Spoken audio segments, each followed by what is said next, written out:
Assalamualaikum and a very good day. I bid to my respectful lecturer, Encik Mak Zaki bin Muhammad Hassan. I hope you are in pink, sir. As stated, my name is Umi Mahmudah binti Jamaluddin, A19A0957. So today I would like to show you my report presentation for my continuous assessment. I was tasked with researching articles about the factors that influence the success of international retail businesses in Kiribati. In addition, based on the factors selected in the article, I am required to provide product strategies as well as market entry methods. Based on the findings of the review article, I selected economy as one of the factors influencing the success of the retail business in Kiribati. As we are already aware, understanding a country's economic system can explain the existence of phenomena. For example, a developed country can boost agricultural productivity by exchanging goods and services with the other countries. A true understanding of the country's economic power will explain why the country needs to borrow money from the World Bank to build infrastructure such as roads to facilitate the country's transportation system. Kiribati is one of the poorest and most isolated Pacific nation, but it is also has the most productive tuna fishery. The Vessel Day scheme, which was implemented in 2012, resulted in unprecedented growth in fishing revenue between 2012 and 2015, as well as unprecedented increases in government spending from 2016 to 2019. For the first time in its history, the Kiribati government is the single largest financier of public investment rather than any foreign developer partner. While fisheries boom, concerns have been raised about recent government spending and how long there will be fiscal space to support such discretionary decision in the face of rapidly rising operating costs. Fishing revenue alone will not be sufficient to fundamentally alter the Kiribati people's development trajectory. A new reform period is required. I did a quick YouTube search to see how far fishing activities are carried out, which is also Kiribati's most important economic resource. The majority of them employ traps such as nets and other similar devices. They are also more comfortable for diving than traditional fishing methods. Because Kiribati is a developing country or archipelago, I believe fishing routes are a good product to market there. The reason I choose these types of road is that Soga Yilang is a light, strong and flexible road because it is divided into two sections. It is easy to transport and it is also very strong and flexible, and it does not cause the road to break easily when subjected to strong pulls. There are several methods of market entry that can be used, namely exporting, licensing or franchising, a joint venture, direct investment, US commercial centers and trade intermediaries. First is exporting. Exporting is the process of sending goods produced in one country to be sold in another.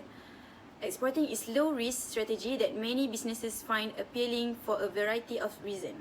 For starters, mature products in a domestic market may discover new growth opportunity abroad. Second, some businesses believe that exporting existing products is less risky and more profitable than developing new ones. Third, firms that face seasonal domestic demand may choose to market their offering internationally in order to balance out seasonal demand in their revenue streams. Finally, some businesses may choose to export because there is less competition in other countries. Smaller businesses frequently prefer exporting to other strategies because it's allows to control risk, cost and resource commitment. Smaller businesses frequently only export in response to an unsolicited overseas order, which is also regarded as low risk. Next is licensing or franchising. In exchange for payment, a company which is licensor provides a product to foreign company which is licensee by granting that company the right to use the licensor's manufacturing process, brand name, patents or sales knowledge. In this arrangement, the licensees gain a competitive advantage while the licensor gains low-cost access to a new market. Due to a lack of capital, imports restriction or government restrictions.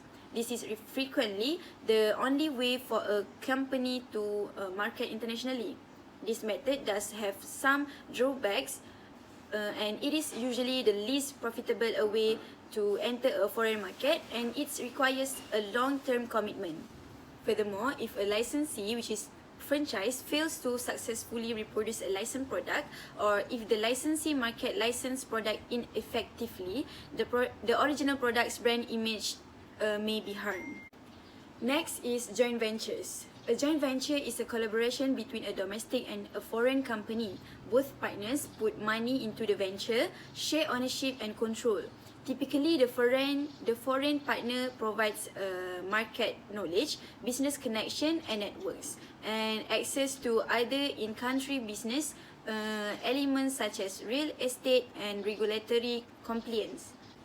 Because joint ventures are riskier and less flexible than other methods, they necessitate a greater commitment from firms.